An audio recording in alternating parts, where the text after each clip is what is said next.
question that what if analogous is not working and you still want to refer the past or previous completed project planning and artifacts in your current project planning?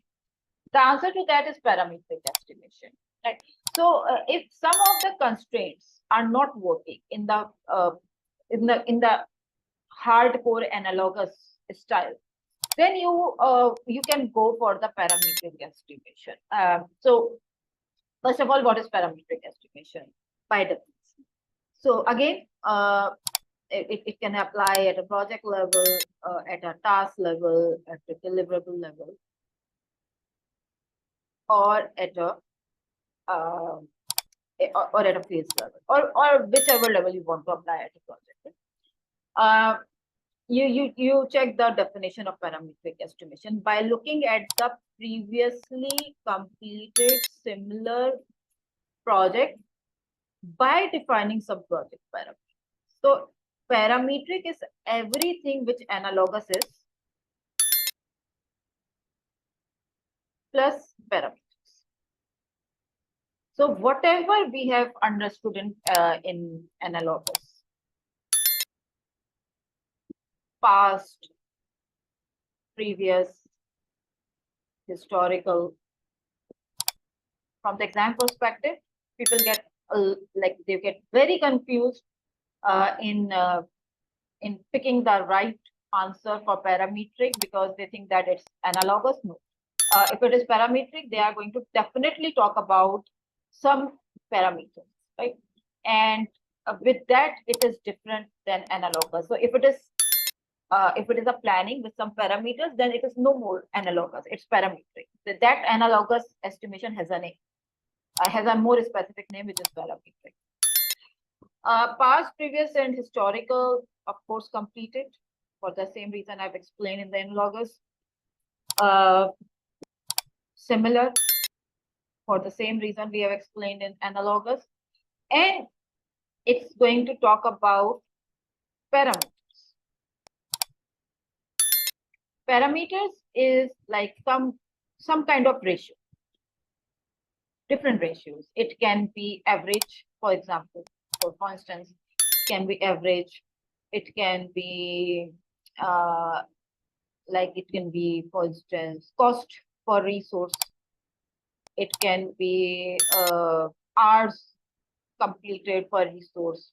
Any parameter which helps or which works for you. It can be a variety of parameters as well to take care of the lacking that analogous estimation has created. Some parameters, and ratio is always a numerator and denominator.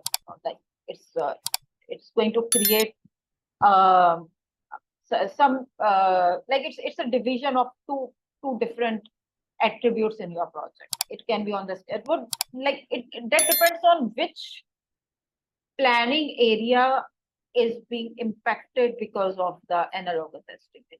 For instance, if I talk about the same use case that we have been discussed for analogous, that the same data, 10 days, 9 features, 15 days actualization, 10 days planning, 15 days actualization for 9 features, and you are planning the current project where it is expected to be completed in 15 days for the same or similar 9 features. And the problem that let's just give me a minute.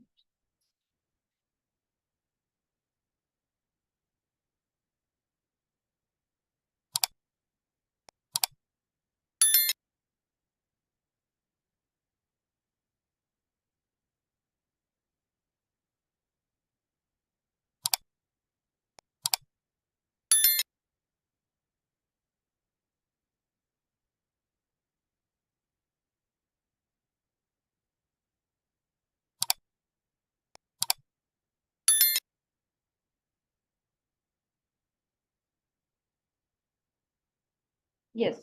So the problem that we had got was that in the previous project, we had 2 resources for for working on these 9 features, and they had completed it in 15 days.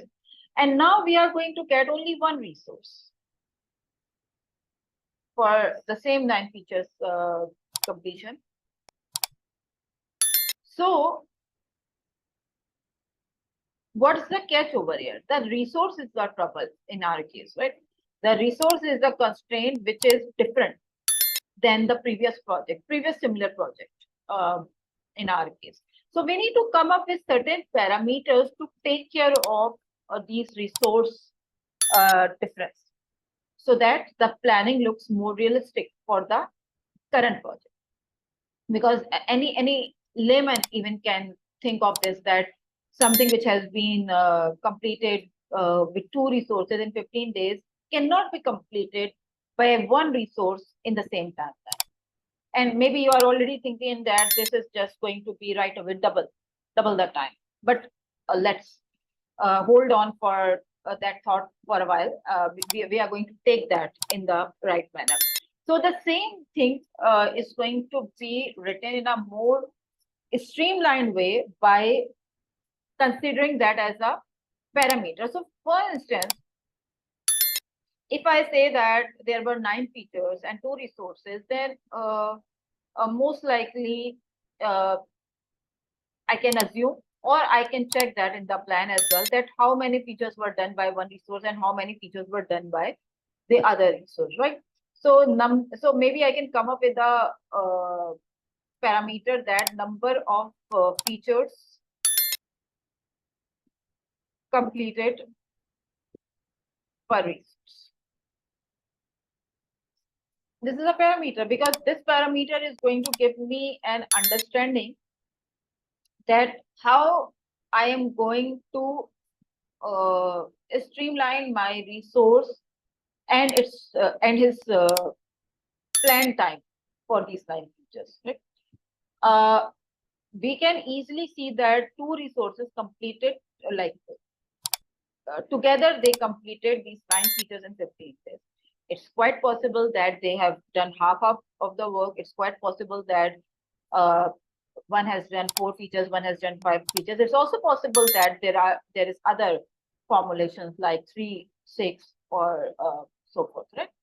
So number of features completed per resource is going to give us an idea that how the picture is going to look like for the resource in the current project.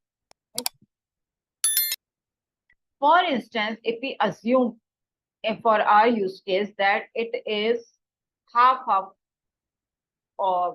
of the scope of work coverage for both of the resources in the previous project. So it's clearly 4.5 features per resource, or maybe 4 or 5 like 4 or 5 features per resource, right? So safely we can say that our respective resource in the previous project took 15 days to complete 5 features at max in the previous project. So if I apply the same mindset to my current project by utilizing this parameter and its understanding based on the past available data, I can say that if the previous project and the resources on that project took 15 days to complete that project when they were 2, then it's definitely going to be double the time. It's not definitely 15 days in case of this one resource. So it's going to be double the time. 5 features in 15 days by 1 resource, by 2 resources, is going to be double the time for 1 resource. It's very simple mathematics, right? Anybody can do this. So based on this mindset, it's going to be 30 days minimum for this one resource to do all the work by himself alone. Now there are some catches over here. First of all, let me talk about the pros and cons of. First, let me talk about the pros, and then I'm going to talk about the catch or the con side. The pros are going to be the same. It's simple.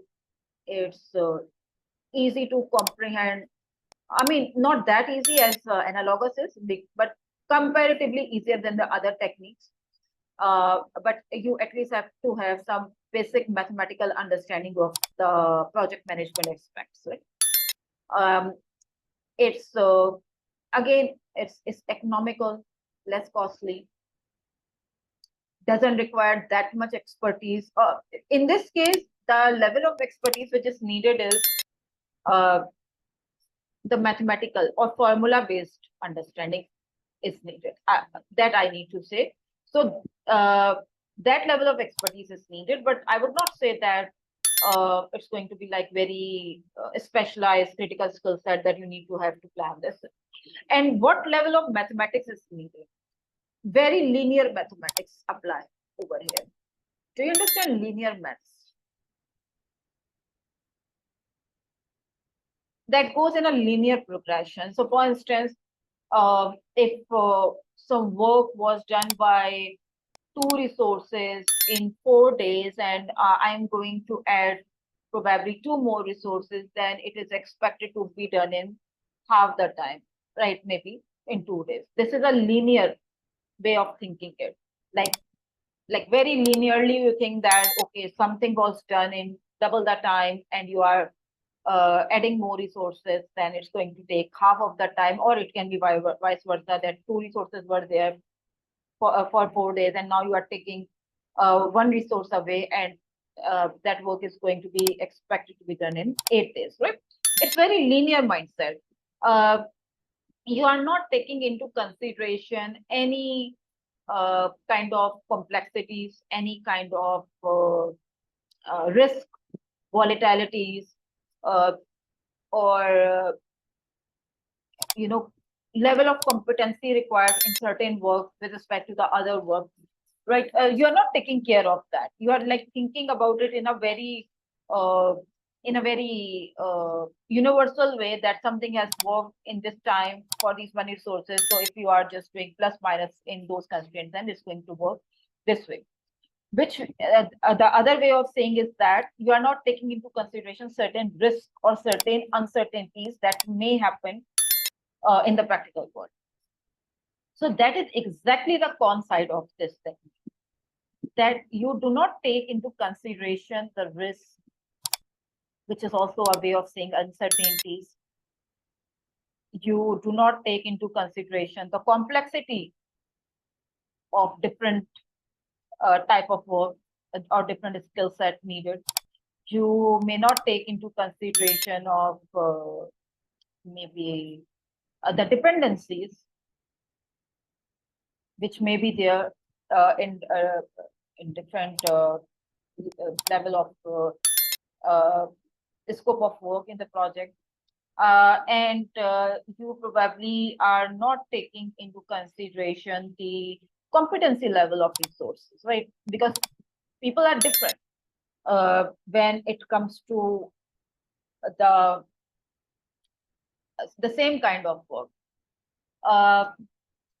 This is possible that a work is done by a resource in 2 days, and the same kind of work is done by some other resource who is very senior or expert in that area in 3 to 4 hours. Right? So that also comes as part of the planning. And that is exactly the use case over here where the parametric estimation is going to fail.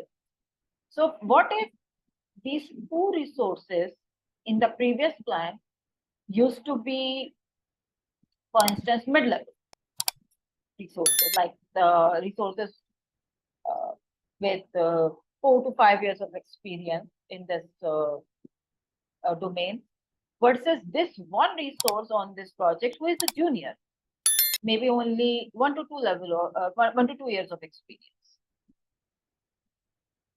What are we going to do when this is going to happen? Because this is going to make it uncertain. In this case, probably your parameters alone, which works on the linear mathematics, is going to fail. because this is how the parametric estimation works.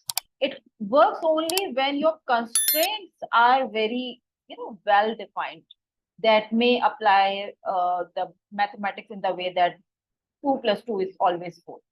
It can't be 5, which can be a case if risk is associated in that project or in that planning. Now there is a risk associated in that we were assuming actually that the 2 resources and the 1 resource were of the same caliber.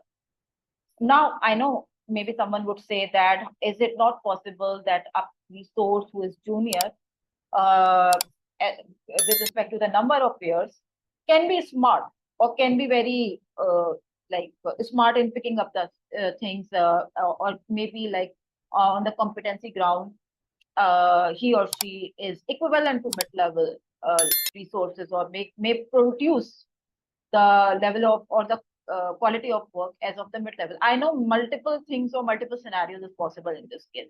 However, all of those are risks that may happen and that may not happen as well. What if it doesn't happen?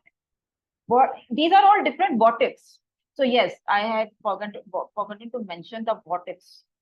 That when you start creating scenarios, that what would happen if this happens in the project, what would work or not work if this happens in the project. So different scenarios about different what ifs, when that kind of conversation starts happening in your project, then you are not really into the previous project consideration anymore, at least for those important constraints. Okay? If that applies, then most likely parametric is going to put you in a lot of trouble later on in the execution. So on that ground, over here in our use case, yes, if the use case is that 2 resources previously, 1 resource currently, both were at the same caliber or skill set, then the conversation is over. Parametric would do the work that, yes, in the previous case, 15 days for 2 resources, where both of them